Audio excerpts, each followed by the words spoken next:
Hello, my name is Vicente Valentim, and this is a 2 minutes presentation video of my book.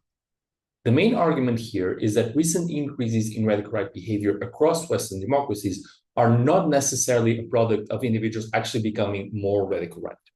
Instead, they are at least partly driven by individuals who had radical right views already, but who did not act on them out of fear of social judgment and isolation.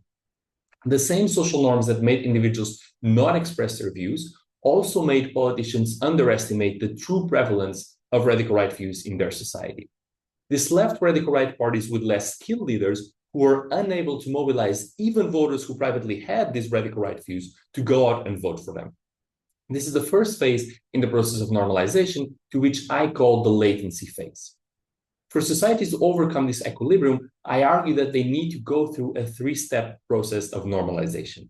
First, they need to move from latency to what I call an activation phase. In this phase, an exogenous trigger makes some individuals who had radical right views already feel comfortable acting on them for a short period in time. This is not sufficient to, on its own, actually change the norm, but it is sufficient to make politicians realize that these views are more widespread than anticipated. This gives skilled politicians an incentive to act as political entrepreneurs who use these radical right views that are not being articulated by political supply to make an electoral breakthrough. If this strategy actually grants them electoral success, it is that very success that ends up eroding the norm. Individuals who had radical right views already, but who did not act on them in public before, now feel more comfortable doing so.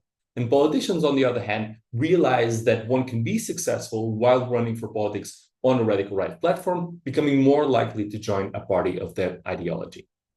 This book hopes to open a research agenda that sees social norms as crucial drivers of political behavior by putting forward a theory that explains how important political change can come about, driven by nothing else than a change in perceptions of what is socially acceptable.